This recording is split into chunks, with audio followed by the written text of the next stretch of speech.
Hey everyone, what's going on? Hope you're all ready for something a little different because the latest Phasmophobia update just opened its doors and there's a new place to get thoroughly spooked. The patch V0.11.0.0 brings in NELL'S DINER, a compact but intense map that's smaller in footprint than some of the sprawling houses but absolutely loaded with tight corridors, hiding spots, and a surprising number of interactable surfaces to keep you and your team on your toes. So picture this. You and 3 teammates pile into a neon-lit diner that looks like it's been frozen mid-service. There are 13 distinct rooms, 11 of which can become the ghosts' hunting grounds, and yes, there's even a walk-in freezer that's begging to be checked with a thermometer as early as possible. Those freezer rooms are the kinds of places that drop temperatures hard and fast, and a well-timed check can save a lot of confusion later on. The map's density makes things feel tighter than normal. You'll be ducking between booths, weaving through the kitchen, and trying to set up cameras where they actually have a line of sight instead of watching a wall. If you've ever enjoyed the claustrophobic tension of smaller maps, this one's built to maximize that feeling. One of the small but satisfying additions is a cosmetic reward tied to an old achievement, the Moneybags ID card and badge. If you've already completed the Break the Bank achievement in the past, the game will hand the cosmetic over after your next completed contract, which is a nice touch to make sure longtime players don't miss out. For new players, it's another little collectible that gives you a reason to rerun contracts and actually chase that particular milestone. It's not gameplay changing, but it's the kind of reward that perks up completionists and collectors. On the technical side, the update focuses on a few targeted bug fixes that actually change the feel of how hunts and evidence behave. There were issues where ghost orbs could pass through walls and other collision oddities that made orb-based evidence unreliable. Those have been addressed so orbs behave more predictably. Crucifix placement was another pain point. People found them sinking through geometry or landing in unreachable places, and now the placement system is stricter so you won't waste a crucifix only to have it fall under the map. There are also fixes around audio, like sounds not playing when lights shatter during events, and some platform-specific patches. Steam Deck lobby mic issues were called out, which all add up to making runs feel smoother and less like you're troubleshooting the game mid-contract. These aren't flashy, but they matter a lot when you're trying to claim evidence under pressure. For anyone making content, the new map is a gift and a test at the same time. It's a gift because tight spaces and quick hunts make for tense moments that viewers love. Jump scares are more immediate, voice comms can explode into chaos, and the camera placements you choose will produce clear, cinematic evidence if you plan them right. It's a test because there's little room for error. A bad camera placement or a slow crucifix placement can mean the difference between a clean evidence run and a chaotic scramble to survive a hunt. I'd recommend planning a set of go-to placements before you press accept on a contract. One camera covering the main dining area with a secondary in the kitchen doorway, a thermometer sweep of all likely rooms immediately after spawning, and a crucifix in the narrowest choke point you can find to maximize the chance of stopping a hunt. Those placement decisions will give you solid shareable footage instead of wandering around yelling at a thermostat. If you're streaming or making a video, use the map's density to your advantage. Start with ambient B-roll footage that showcases the diner's details, flickering neon signs, scattered utensils, and the walk-in freezer door. And then move into a clear, narrated run where you explain what your team is doing and why. The new Moneybags cosmetic can also be a neat hook. Show it off in the lobby or use it as a thumbnail prop if you want to lean into completionist vibes.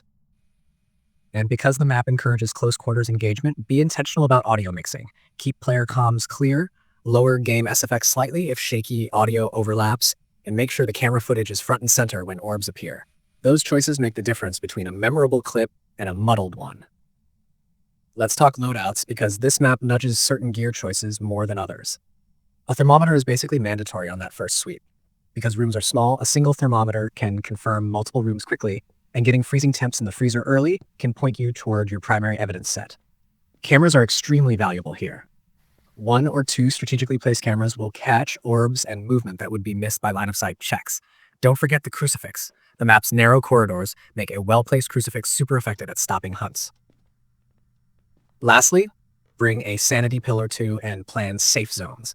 The diner's layout can spread a hunt across spaces faster than on larger maps, so identifying a hiding spot and rally point is practical survival, not just theatrics. These aren't hard rules, but they'll make your runs far more consistent. Now for some practical advice on how to narrate this kind of video so it doesn't just end up as look at this map content. Start with an authentic moment. Don't launch into a scripted list. Instead, walk your viewers through your first impressions. Okay, first thing I notice is how narrow that corridor is. and how quickly you'll have to close a distance works better than a dry rundown.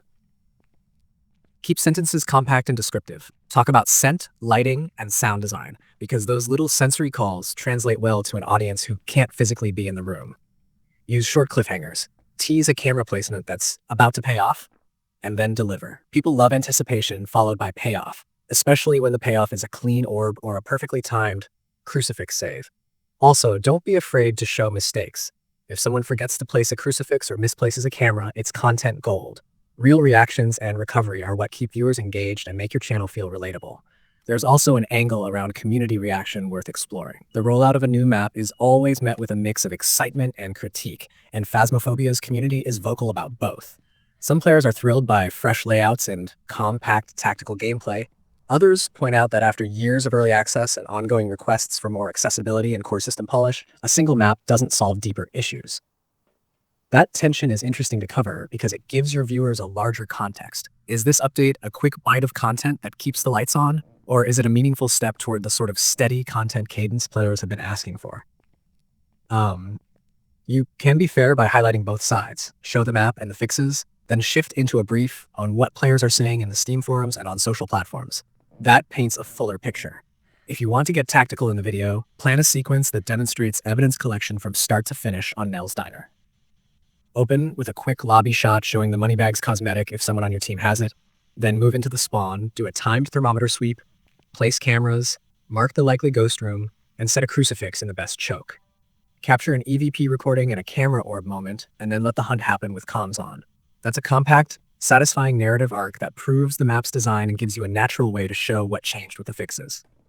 Keep the editing tight, longer than a 30-second clip, but not so long that you lose momentum, and sprinkle in commentary about why you made each gear decision as you go. That kind of run teaches and entertains simultaneously. Finally, a quick note on logistics. Since the patch hit multiple platforms, Steam, PS5, including PSVR 2, and Xbox Series XS, expect cross-platform chatter and differing technical notes from players on each system. Some platform-specific fixes were called out, like Steam Deck mic issues, but overall the update aims to be consistent across the board. If you're making a big piece and you or your followers use different platforms, consider short side-by-side notes about any platform-specific behavior you encounter while filming.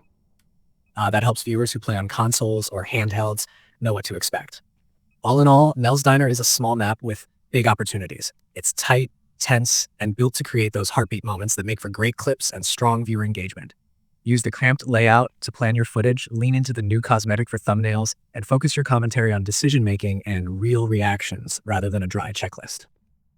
Whether you're hunting or producing, this update gives you raw materials to make something fun and probably a little terrifying.